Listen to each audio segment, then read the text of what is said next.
legacy from Bozeman. Just what are the emotions like going into this one?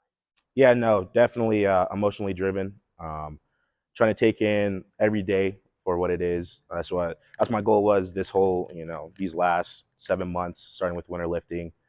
Understanding that this was going to be my last go around. How can I maximize every day? What can I do to get better every day?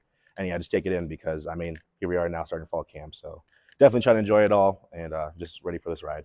Yeah, you mentioned every day. I heard the team motto is go 1-0 every day. So what does that look like in your eyes? So yeah, finding ways to improve. Trying to win. Like Coach Heron starts it off. Your alarm goes off. Do you click snooze or do you get up out of bed? If you click snooze, you're 0-1. If you get up, that's 1-0 right there. So finding things like that to get better at every day is what we try to take it as. Kind of piggybacking off that, what's the next step that you guys have tried to take as an offensive line? Yeah, continuing pass pro. We've talked about it about my whole time here, but it's always evolving, trying to get better. Make it easier on Tommy and all of our quarterbacks to what they can expect for us, what they can tell us to do, and all of that. And I think we've come a long way with that so far. I just forget if I asked you, but I can't recall a bad snap you've ever had in your career. Why is that such a good skill of yours? I've been doing it for a decade at this point. I started playing center in middle school. And then, yeah, just an insane amount of repetition at this point. I do have some bad ones every now and then in practice, but luckily, yeah, exactly. No one gets to see that, just my teammates. So, but yeah, no, a lot of time. It seems regardless of position, you guys have the next man up mentality. On the O line, with a couple starters, how confident are you kind of step up into those roles? How's the O line been meshing so far? Oh yeah, great. Obviously, we lost some incredible players, but they want us to lick our wounds. They would want us to move on, and that's what I think we did over spring ball, over winter lifting, over summer training. Getting guys into the film room, into the weight room. Finding ways they can improve, and I think we've come. Some young guys have come a very long way. Obviously, getting Dylan Rollins in, a transfer who is an elite offensive lineman in the room as well. It's just great for competition and keep things alive. We can't have it too easy on offensive line, so might as well mix it up a little bit. Building off that, we've talked about it before, but just what's the pride like in this run game at Montana State? Yeah, I mean, we're the backbone of the team. It's been that way for as long as I can remember. So if you come here as an offensive lineman, you want to keep that standard. That's what was instilled in me my freshman year from like Mitch Broad, Jake Sessions. The offensive line is who they are for a reason, and you got to keep it that way. And that's what I've been trying to do over my career here. So it's definitely everything. If we don't run the ball good a game, we're definitely not happy campers that next week. But we try to make sure we don't have that happen. What's it like thinking about your first football camp? What that was like, and like, what have you learned about certain things, certain tricks that can help you through it? Yeah, yeah. I mean, I can't believe it was 6 years ago now, or however, 2019. That fall, 2019 or five. Um, yeah, it's definitely hard. No matter how, what age you are, where you're coming in from. It's going to be hard, especially how we practice here at Montana State. But those were the Coach Choate days. Even still, it was hot. It was hard. Always, repping out, always competing, always in way, shape, or form, and just how long you're here for. That was definitely a shocker my freshman year. I was here all day. I was back in the dorms, icing my knees, and it's 9 o'clock. Maybe to wake up at 6 and do it all over again.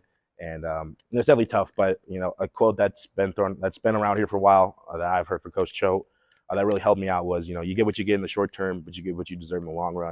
And that really helped me my freshman year. I was getting destroyed by Chase Benson, Marcus Farrader, some incredible defensive linemen, Derek Marks. And, here I am as a walk-on center, 230 pounds. Like, man, is this for me? But then I bought into that mentality, and I'm glad I did. Going off that, you've been a part of this program for a long time. So what makes playing football at Montana State? Oh, yeah, it's everything. Growing up here, obviously being a Bozeman kid, going to the games, being a kid sitting in the stands, watching those players, and now hopefully being a player that kids watch, it just means everything to me. Obviously, my dad playing here forever ago, and just being able to play with my brothers, yeah, it just means the world to me. Yeah, but we'll see. Starting fall camp, a week early. What's the excitement like, going into that week 0 against an FBS opponent? Yeah, obviously, like you said earlier, going 1-0 every day, trying to take each day for what it is. It's a new opportunity, a new something we haven't done before. I have never been a part of a week 0, so but it's definitely what we all want to do here at Montana State. We want to play football at the end of the day. Lifting weights, running, it's fun and all, but we're here to play football, so it's finally upon us. So guys are excited, energy's up, so it's definitely a great time of the year. A lot of football programs now don't have true centers. They're trying to just play a guard or something at center. Mm-hmm. How much pride do you take in being a true center?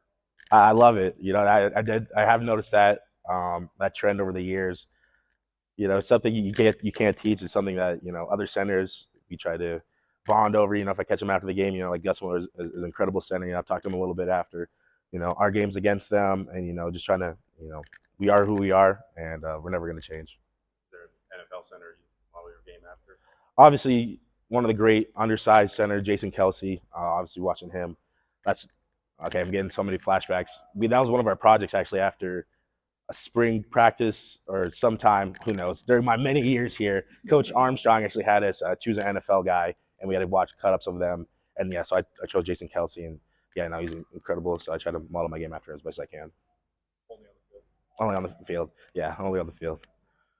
And George Walsh was an offensive lineman at Iowa, obviously kind of an offensive line factory. Have you tried picking his brain at all about? A little bit here and there, yeah.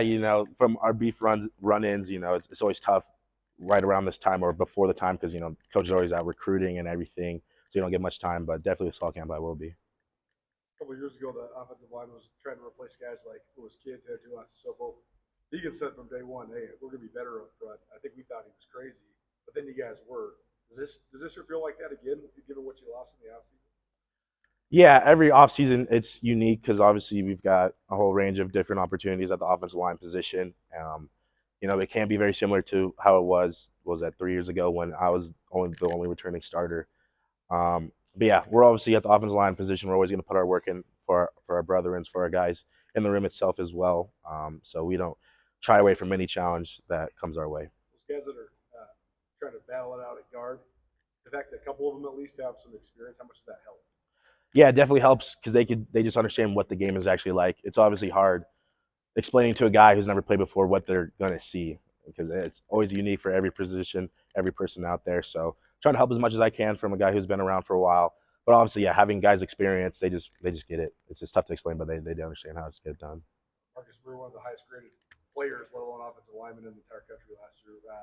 Why is he so good? I think it's just who he is.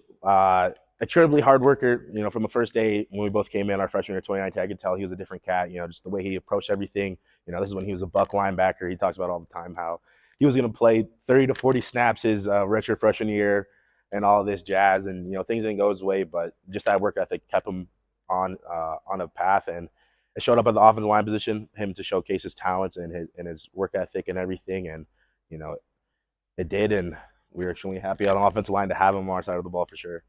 Seems like he embraced the mentality it takes to play on that side of the ball pretty early on when we switched over. Yeah, Mark he's a quiet guy, but he's definitely got some pent up aggression, we can say, and that you can see the way he plays, the way he comes off the ball, his snap, his hands, his finish, it's all there. So yeah, no, definitely. He claims he never talks during games. Is that true?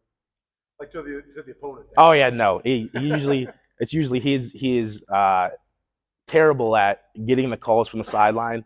So here I am, I got to be cognizant of the play clock, what the defense are running, what play we're running, how it works out. I'm making my calls, and then I'll look up. There'll be like 6 seconds left on the play clock, so I'm really trying to get the play off. And then Marcus will lean over. Wait, what's the play again? And giving me a heart attack. Okay, you have to block this guy, please. And he always gets the job done. But he'll hate that I say that, but he knows it's true. The other dirt on teammates? No. Just Marcus.